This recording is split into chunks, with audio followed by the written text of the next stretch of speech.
এখন খোদা না করুন যদি কখনো ভারতের সঙ্গে আমাদের সম্পর্কের কোনো অবনতি হয়, এদেশের স্বাধীনতা এবং সার্বভৌমত্ব আমাদের কাছে অত্যন্ত একটা পবিত্র আমানত।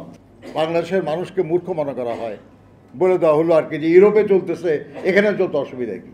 কারণ তিস্তার পানি আসছে না বলেই নেই প্রকল্পের চিন্তা।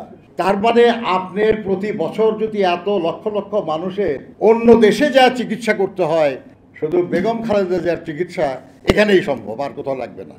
জনগণ আমাদের পক্ষে আছে, জনগণ পরিবর্তন চায়, যে যার কাছে ভালো হয় আমরা তার সঙ্গে আমরা চুক্তি করব। আবার পরে বলেছেন যে ইন্ডিয়ার সঙ্গে হলে তো কোনো কথাই নাই। এখন খোদা না করুন যদি কখনো ভারতের সঙ্গে আমাদের সম্পর্কের কোনো অবনতি হয়, তাহলে যে আমরা ফেনীর ওই চিকেন নেকের কাছে আমরা যে মিরেশ্বরের ওই স্পেশাল ইকোনমিক জোনের বিশাল এলাকায় ওটা যে আমরা ভারতকে দিয়ে রাখতেছি, এটা কি ভালো হচ্ছে নাকি দুশ্চিন্তার কারণ আছে? আমার মনে হয় যেটা সেটা হলো জাতীয় স্বার্থ চিন্তা করলে আমাদের সব কিছুই চিন্তার মধ্যে নিয়ে আসা দরকার। কোরিয়ানদের একটা ইপিজিওট করতে দিচ্ছেন কর্ণফুলী নদীর ওপারে, ওই জায়গাটা খুব সেন্সিটিভ তো আপনার আমাদের সিকিউরিটির ব্যাপারে। এদেশের স্বাধীনতা এবং সার্বভৌমত্ব আমাদের কাছে অত্যন্ত একটা পবিত্র আমানত, এটা রক্ষার ব্যাপারে কোনো কম্প্রোমাইজ নাই। বলা হচ্ছে কি যে ইউরোপিয়ান ইউনিয়নে, ইউরোপে এক দেশ থেকে আরেক দেশে যাচ্ছে, কোনো অসুবিধা নাই, কিছু নাই। তাদের একই মুদ্রা, এক দেশ থেকে আরেক যাতে ভিসা লাগে না, সেখানে এক দেশ থেকে আরেক দেশে ট্রেন চলে এক কথা। আর বাংলাদেশে আমরা কি ভারতবর্ষের সঙ্গে কি আমাদের একই মুদ্রা? বাংলাদেশের মানুষকে মূর্খ মনে করা হয়, বলে দেওয়া হলো আর কি যে ইউরোপে চলতেছে, এখানে চলতে অসুবিধা কি? আমি সুসম্পর্ক চাই, আমি অধীনতা চাই না।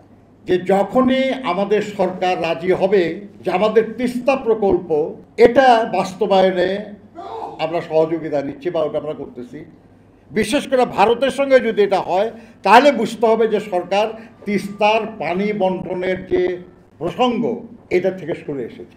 কারণ তিস্তার পানি আসছে না বলেই নেই প্রকল্পের চিন্তা।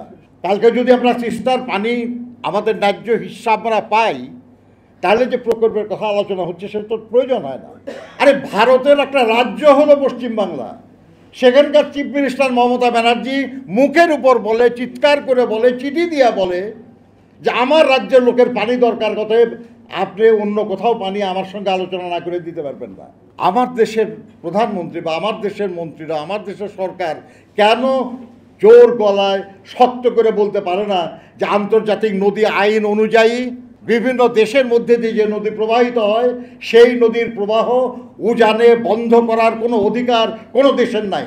গঙ্গার পানি চুক্তির আগে জিয়া রহমান সাহেব করেছিলেন যে ফারাক্কায় বাঁধ দিয়ে বাংলাদেশকে মরুভূমি বানানোর চেষ্টা চলছে, এটা বন্ধ করা দরকার এবং আমাদের পানি ন্যায্য হিস্সা আমাদের দেওয়া দরকার। শেষ পর্যন্ত ভারত সরকার রাজি হয়েছে এবং গ্যারান্টি ক্লজ সহ গঙ্গার পানি চুক্তি হয়েছিল। কারণ এটা কোনো দয়ার দান আমরা চাচ্ছি না, আমরা চাচ্ছি যেটা সেটা হলো হিমালয়ে একটা নদীটার উৎপন্ন হয়েছে, সিকিমের মধ্যে দিয়ে, ভারতের মধ্যে দিয়ে, বাংলাদেশের মধ্যে দিয়ে সেটা বঙ্গোপসাগরে পতিত হচ্ছে। এই নদীর অবাধ প্রবাহ নিশ্চিত করার আন্তর্জাতিক নদী আইন অনুযায়ী এটা প্রয়োজন, এটাই নিয়ম। আমি সে পানি চাই। আমরা কি অপর? আমরা তো এই দেশের নাগরিক। আপনারা তো দাবি করেন যে আপনারা এই দেশের জনগণের সরকার, তাহলে জনগণের সামনে এটা প্রকাশ করতে আপনাদের অসুবিধাটা কোথায়? শুধু বেগম খালেদা জিয়ার চিকিৎসা এখানেই সম্ভব, আর কোথাও লাগবে না। আরে এখানেই যদি এত সব চিকিৎসা সম্ভব, তাহলে ইন্ডিয়ার চিকিৎসার জন্য ইলেকট্রনিক ভিসা, এটার একটা সমঝোতা করে আপনারা এত ক্রেডিট নেওয়ার চেষ্টা করতেছেন কেন? তার মানে আপনার প্রতি বছর যদি এত লক্ষ লক্ষ মানুষের অন্য দেশে যা চিকিৎসা করতে হয়, ভারতবর্ষ, থাইল্যান্ড, সিঙ্গাপুর, মালয়েশিয়া যা চিকিৎসা করতে হয়, তারপরেও বলবেন যে সব চিকিৎসা এখানেই সম্ভব। জনগণ আমাদের পক্ষে আছে, জনগণ পরিবর্তন চায়। চোখের সামনে এত দুর্নীতি, অনাচার, মিথ্যা মামলা, হয়রানি, মানুষ অতিষ্ঠ, মানুষ পরিবর্তন চায়।